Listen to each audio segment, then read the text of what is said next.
오늘 하나님께서 우리에게 주신 말씀은 요한복음 21장 15절부터 17절 말씀입니다. 그들이 조반 먹은 후에 예수께서 시몬 베드로에게 이르시되 요한의 아들 시몬아 내가 이 사람들보다 나를 더 사랑하느냐 하시니 이르되 주님 그러하나이다.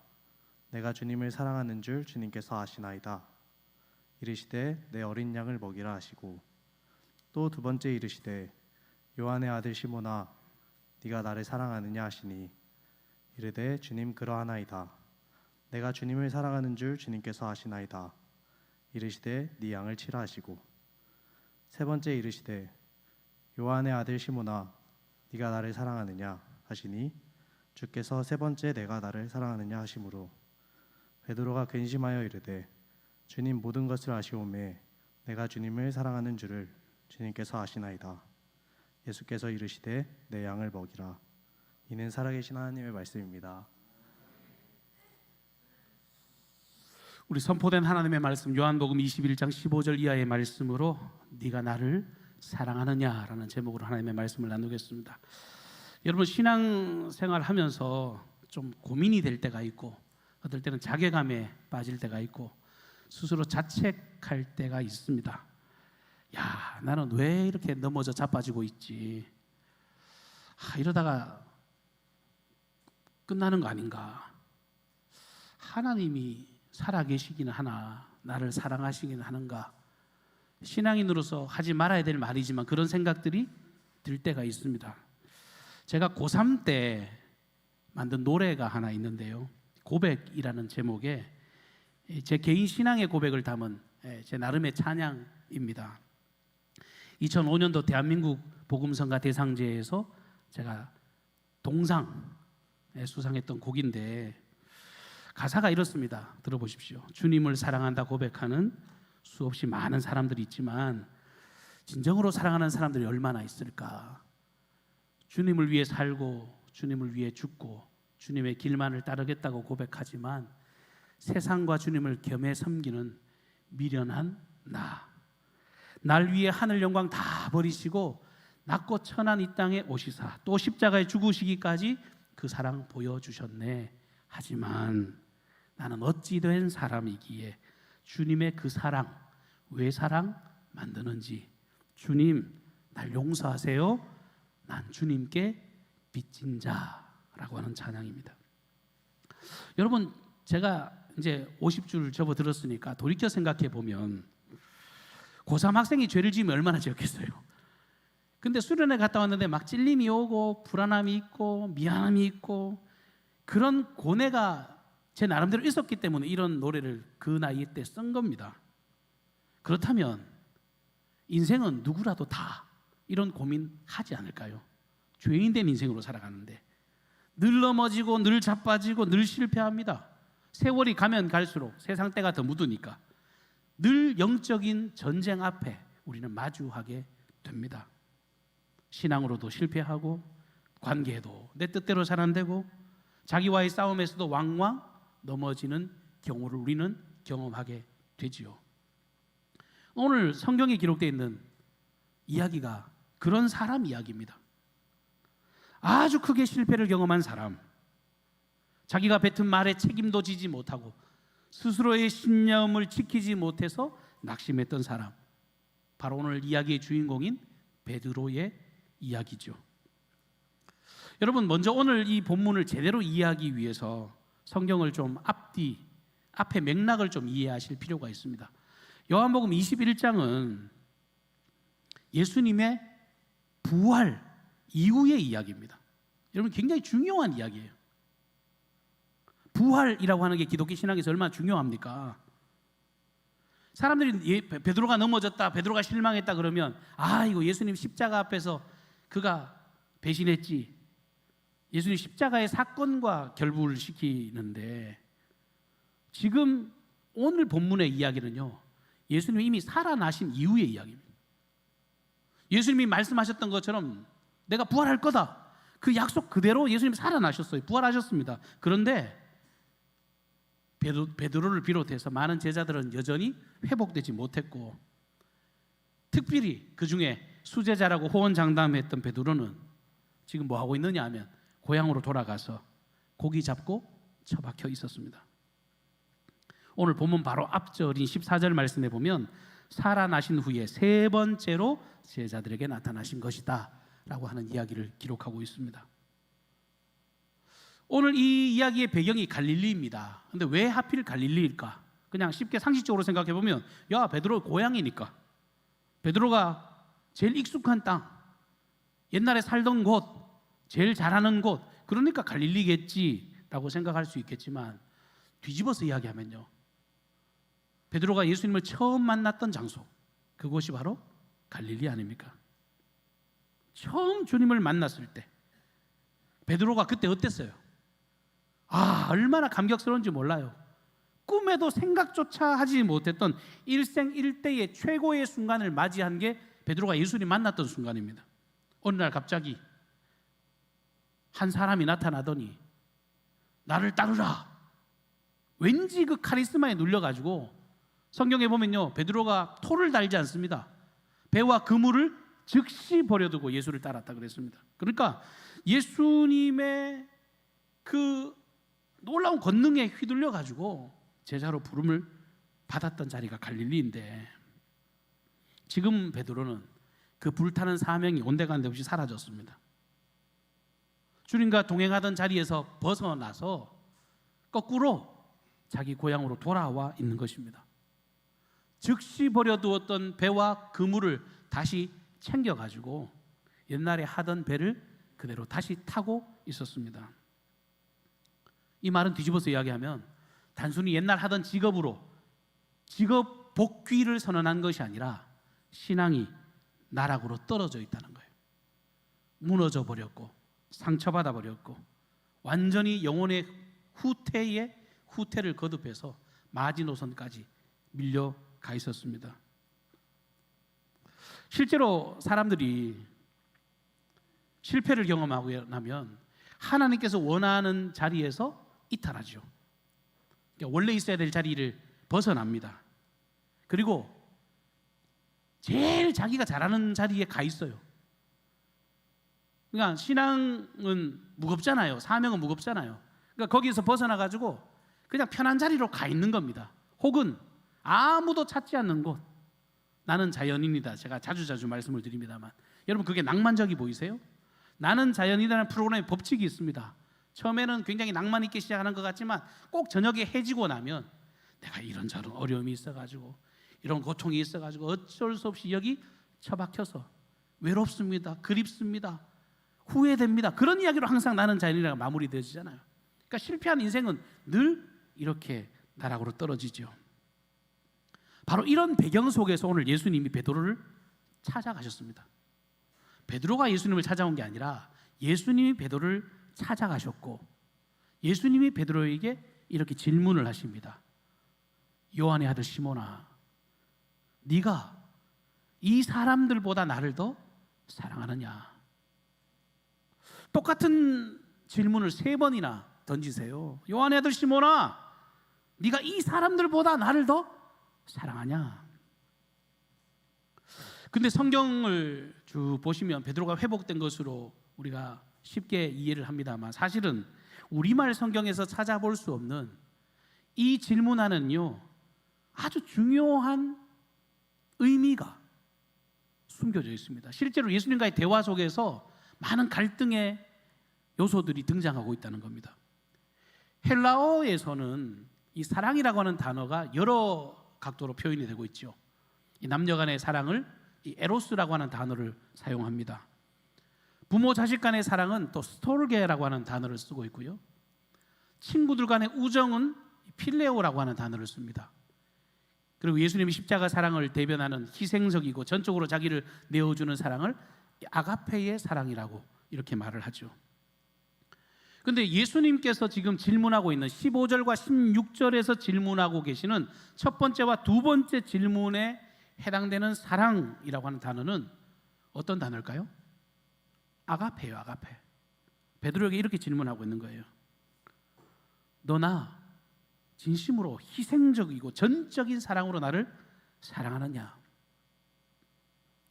여러분 베드로라고 하는 말은 헬라어로 페트라인데 반석이라는 뜻이에요. 그러니까 외국식 이름이란 말이에요. 근데 이 베드로에게 찾아와서 예수님이 그를 베드로라고 부르지 않습니다. 그러니까 유대인으로서 정말 친근한 이미지로서 그의 본명인 시몬이라고 하는 이름으로 따뜻한 마음으로 그의 이름을 불러주시면서 그렇게 질문하고 계신 거예요. 요한의 아들 시몬아, 너는 나를 위해서 이렇게 희생적이고 전적인 사랑으로 너 나 사랑하니? 라고 이렇게 질문을 하신 거예요. 근데 중요한 것은 예수님께서 이렇게 질문하실 때 베드로가 어떻게 대답합니까? 주님을 사랑하는 줄을 주께서 아시나이다 그랬는데, 이때 베드로의 대답에 있는 사랑은 저 아가페 합니다 라고 대답한 게 아니라 저는 필레오 하는데요 라고 대답을 하고 있는 거예요. 저 예수님 우정적으로 인간적인 어떤 친분으로 주님을 사랑합니다 라고 대답을 한 것입니다. 여러분, 예수님은 나를 전적으로 너를 희생할 만큼, 너를 다 줄 만큼 아가페의 사랑으로 나 사랑하냐라고 물으셨는데, 예, 저는 친구의 우정 정도로 예수님을 사랑하지요. 그 말을 할 수밖에 없었던 이유가 있죠. 왜? 과거에 주님 앞에 지은 죄가 있거든요. 예수님께서 분명히 공생애 중에 너가 앞으로 나 배신할 거야, 너 나 부인하게 될 거야 라고 이야기할 때 베드로가 펄쩍 뛰었거든요. 그럴 리가 있습니까? 다른 사람은 몰라도 저는 절대로 주님을 버리지 않겠습니다 라고 큰 소리를 쳤는데, 이렇게 자타가 공인할 만큼 예수님의 수제자라고 장담했던 그가 보기 좋게 예수님의 처 현장에서 꽁무니를 뺐습니다. 예수님을 모른다고 3번이나 부인합니다. 심지어는 저 사람이 예수의 도당인 걸 내가 봤다라고 하는 어린 계집아이의 말 하나에 벌벌벌 떨면서 나는 절대로 저 사람을 모른다라고 저주까지 해가면서 예수님을 배척했던 그 자신의 모습이 부끄러웠던 겁니다. 너 나 사랑해? 라고 묻는데 할 말이 있어야죠. 부끄러워 죽겠는 거예요. 속에서 올라오는 양심의 가책 때문에 그 말에 대해서 당당하게 말을 못하는 거예요. 그래서 주님이 제가 주님 사랑하는 줄 아시죠? 너무 부끄러워서 주님을 향한 사랑의 등급이 조금 낮아진 거예요. 옛날 같으면 저는 목숨도 드리겠습니다, 뭐도 하겠습니다 큰 소리 쳤는데, 이제는 조금 꺾여진 거예요. 수준을 낮췄어요. 그래도 주님 앞에 친구의 우정 정도로는 주님 사랑하시는 것 그래도 믿어주시겠지라고 생각하고 주님 사랑하는 거 아시죠? 근데 여기서 끝이 아닙니다. 진짜 놀라운 것은 3번째 질문이에요. 예수님은 3번째 질문에서 생각지도 못한 이 베드로의 허를 찔르십니다. 그게 뭐냐 하면 첫 질문 자체부터 베드로가 대답했던 그 단어 필레오를 들어서 예수님이 질문을 던지십니다. 17절 말씀, 3번째 이르시되 요한의 아들 시몬아 네가 나를 사랑하느냐 하시니 주께서 3번째 내가 나를 사랑하시느냐 하심으로 베드로가 근심하여 이르되 주님 모든 것을 아시오매 내가 주님을 사랑하는 줄을 주께서 아시나이다. 필레오라고 하는 단어를 썼다 그랬잖아요. 그러면 원문 그대로 번역을 하면 이렇게 질문을 던지신 거예요. 그래? 너 나 친구쯤으로 생각하는구나. 그렇다면 베드로야, 한 번만 더 묻자. 너는 나를 친구 정도의 사랑으로는 사랑하시는 거 맞지? 라고 질문하신 거예요. 너 친구 정도는 나 생각하는 거 맞지? 나 그런 마음으로 너 사랑하는 거 맞지? 라고 마지막 3번째 질문하는데요, 베드로가 충격을 받아요. 뜨끔한 겁니다. 순간적으로 예수님이 단어를 바꿔서 질문하는 통에 말문이 막혀버려요. 말씀해 보면 베드로가 근심하여 이르되 그러잖아요. 갑자기 멘붕이 온 거예요. 요즘 말로 근심이 됐습니다. 앞에 예수님께서 너 아가페의 사랑, 고결한 사랑을 요구하실 때 그나마 부끄러운 마음이 있었지만 임기응변으로 내가 우정 정도의 사랑을 한다라고 대답을 했는데, 갑자기 너 나 친구 정도로 생각하는 거 맞냐? 라고 하는 질문에 자기의 현 주소를 발견하게 된 거예요. 내가 얼마나 헛된 존재였는지를 깨닫게 된 것입니다. 솔직한 마음으로는 예수님을 그 정도로도 인식하지 못하고 있는 자기의 연약함이 보여진 겁니다.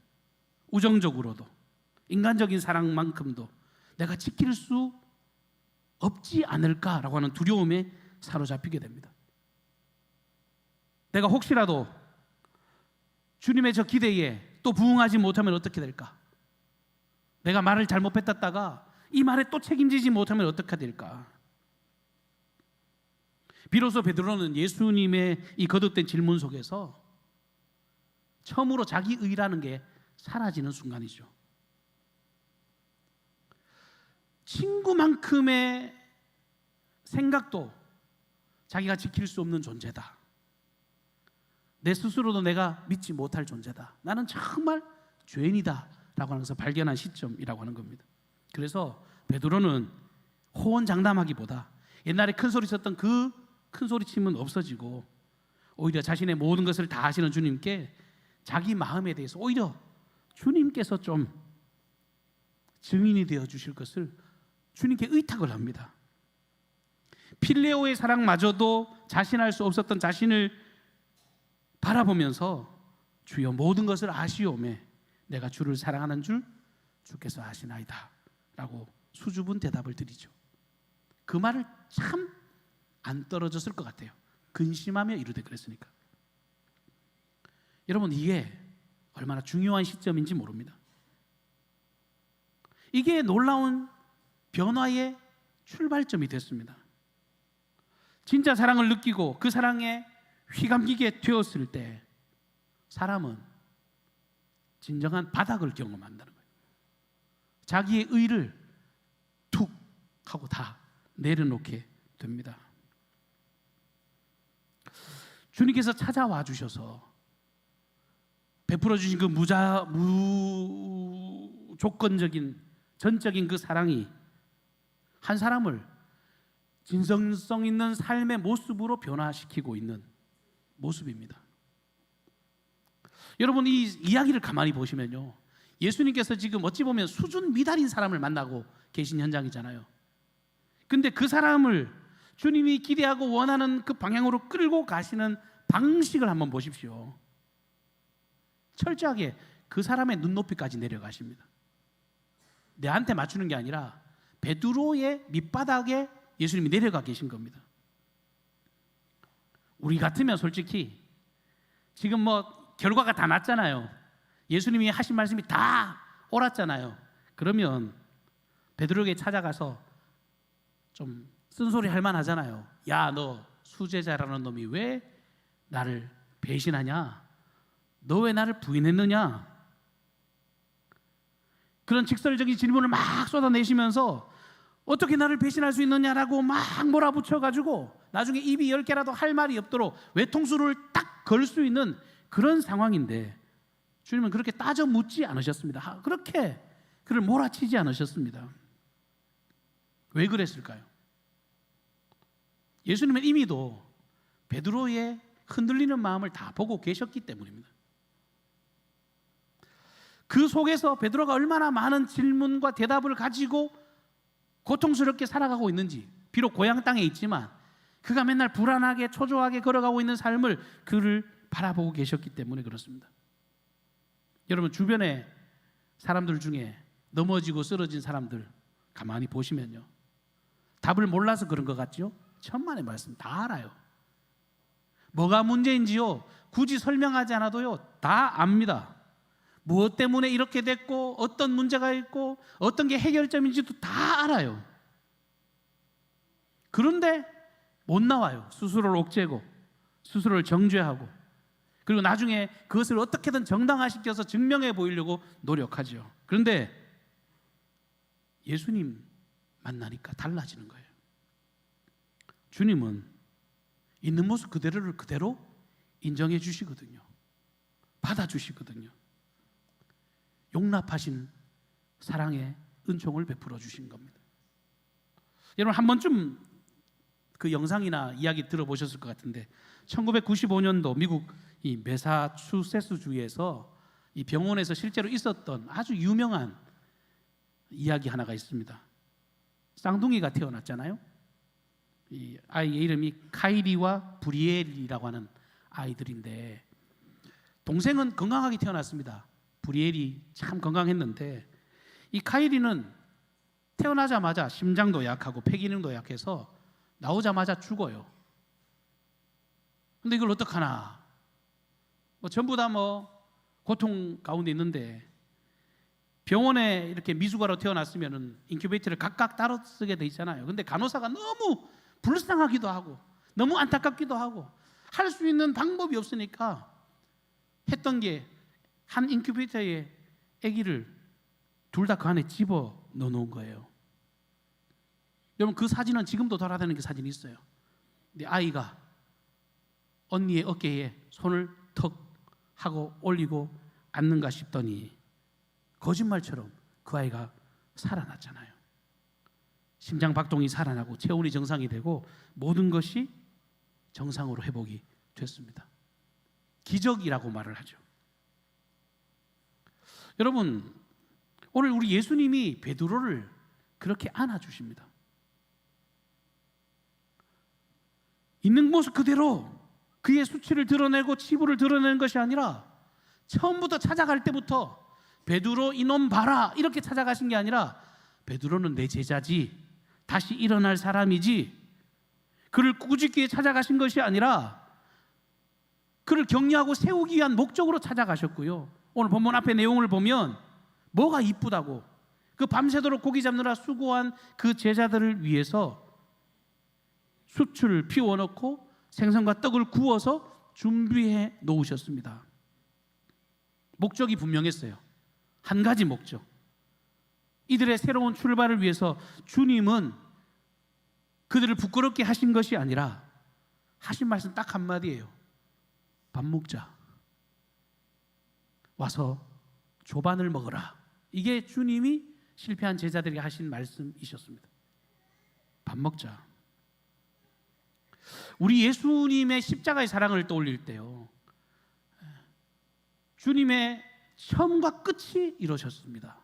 성육신의 사건, 십자가의 사건, 부활 이후의 행보들, 인생의 연약함을 다 아시는 분, 예수님의 사랑은 비난보다도 따뜻한 격려로 우리에게 다가오시고 쓰러진 우리를 일으켜 세우시는 사랑으로 우리에게 다가오고 계십니다. 그런데 위로로 끝낸 것이 아니라 오늘 말씀해 보면 예수님께서 용납하시고 이해하시고 난 뒤에 이들을, 이 베드로를 원래 있어야 될 그 자리, 그 사명의 자리로 회복시키시는 일까지 주님은 불러내고 계시다는 거죠. 내 양을 먹이라, 내 양을 치라, 내 양을 먹이라. 3번이나 이 사명을 완수하기를 원하십니다. 여러분, 중요한 것은요, 베드로야, 너 이제 회복됐으니까 이제 네 일을 해, 이렇게 말씀하신 것이 아니라, 베드로야, 내 양을 치라. 내 양이 아니라 내 양입니다. 내 양, 예수님의 양이라는 말이에요. 너 이제 앞으로 내 제자로서 사역의 현장 가운데서 수없이 많은 사람들을 만나게 될 것인데, 그 사람들이 너에게 주는 양떼로 주지만 그 양떼는 너의 양떼가 아니라 내 양이다. 너는 내 일을 감당하게 될 것이고 나의 양떼를 세울 것이고 나의 영광을 위해서 아름답게 사용되어질 것이라고 아주 엄청난 사명을 그에게 부여해 주십니다. 여러분, 실패한 사람에게, 소위 뒤통수 친 사람에게, 배신한 사람에게 중요한 임무를 맡긴다는 거 우리의 상식으로는 있을 수가 없잖아요. 근데 주님은요, 묻지 않고 먹이라. 여러분, 먹이라는 말은 뭐냐면 지속적으로 네가 그 사명의 일을 완수했으면 좋겠다. 내 양을 치라 그랬잖아요. 치라는 말은 치리적 성격이지요. 곁길로 가면 제자리 찾게 하고, 잘못된 길을 가고 있으면 바른 길을 걸어가고, 힘들고 어렵겠지만 그 가치를 지켜가면서 나의 양떼를 바른 길로 인도하는 그 사명을 네가 완수해 주면 좋겠다라고. 말이 쉽지 배신한 사람에게 일을 맡겨요? 쉬운 일 아닙니다. 그것도 단순 봉사직도 아니고 하나님 나라의 공동체, 그 지도자로 세우는 일 어마어마한 파격적인 제안인 거잖아요. 예수님은 그분의 사랑으로 실패한 제자를 초대교회의 기둥으로 세우셨습니다. 그런데 그게 무엇 때문에 이 일이 가능했는가? 다시 시작할 수 있는 원동력이 무엇이었는가? 베드로의 결심이 아니었습니다. 해답은 예수님밖에 없습니다. 주님의 은혜와 주님의 사랑이 아니면 결코 이 일은 일어날 수 없습니다. 주님은 베드로에게 이렇게 묻지 않으셨습니다. 네가 다시 잘할 수 있겠냐? 다시는 실수 안 할 수 있겠냐? 이렇게 물어보신 것이 아니라 오늘 설교의 제목처럼 딱 한 가지 물으셨습니다. 네가 나를 사랑하느냐? 그 자문 속에서 베드로 스스로가 그 주님의 십자가의 사랑, 이 무조건적인 사랑, 정말 모든 것을 용납하시고 품으시는 그 사랑에 감격되어지는 그 순간이 비로소 베드로가 새롭게 일어나서 출발할 수 있는 출발점이 되어진 것입니다. 목사로서 교회를 다니고 신앙생활을 하고 우리가 이 자리에 모여 있어서 뻔한 소리 들으는 게 아니라 여러분, 예수님 외에 우리 인생에 어떤 해답도 없는 줄을 믿으시기를 바랍니다. 주님을 바라봐야 제자리 찾을 수 있다고요. 예수님 만나는 갈릴리입니까? 아니면 도망가서 내빼서 숨어있는 갈릴리입니까? 혹시라도 사명의 자리에서 물러나서 익숙한 삶의 현장을 배회한다고 하더라도 주님은 그곳까지 찾아와서 아무개야, 네가 나를 사랑하느냐? 라고 물으실 것이고요. 거기에 시원한 대답을 드릴 수 없다고 해도 너무 부끄러워서, 너무 죄송해서, 내가 할 말이 없어서 뜨문뜨문 드리는 그 고백이라고 할지라도 주님은 그 사랑의 토대 위에서 우리를 회복시켜 주실 줄로 믿습니다. 베드로 이야기는 여기서 끝나는 게 아닙니다, 여러분. 베드로는요, 예수님의 부활 사건 그리고 주님을 만나고 회복되고 난 이후에 그는 초대교회를 이끄는 수장이 됩니다. 사도행전 2장에 보면 그 무식하고 혈기 많고 그 자기밖에 모르던 베드로가 수없이 많은 사람 앞에 담대하게 예수를 증거합니다. 눈치를 하나도 보지 않습니다. 자기를 만난 주님의 사랑에 휘감기니까요, 자기가 못 배웠는지 그것도 의식이 되지 않고 저 사람들이 나를 어떻게 평가할 건지 그것도 바라보이지 않고 그저 담대하게 자기가 경험한 예수를 담대하게 선포합니다. 3,000명, 5,000명이 회개하는 놀라운 역사가 일어났습니다. 베드로에게 실패는 끝이 아니었고 주님의 은혜를 경험하는 통로가 되었던 것입니다. 기독교만 할 수 있는 이야기가 것 같아요. 넘어져도 괜찮습니다. 죄인 중에 괴수라도 괜찮습니다. 주님의 사랑을 더듬기만 한다면, 주님의 음성이 귓전에 들리기만 한다면 주님은 우리에게 필시 내 양을 먹이라고, 내 양을 치라고 귀한 사명을 선물로 주실 줄로 믿습니다. 이 자리가 하나님께 예배하는 현장임과 동시에 언제든지 주님께서 기뻐하고 원하시는 그 사랑을 고백하는 축복의 현장이 되기를 바라고, 우리 강경중앙교회가 이 지역 사회 가운데, 이 나라 이민족 가운데 예수 그리스도의 위대한 사랑을 드러내고 나타내는 복의 통로로 살아가시기를 주님의 이름으로 축복합니다. 사랑해 주는 은혜를 감사합니다.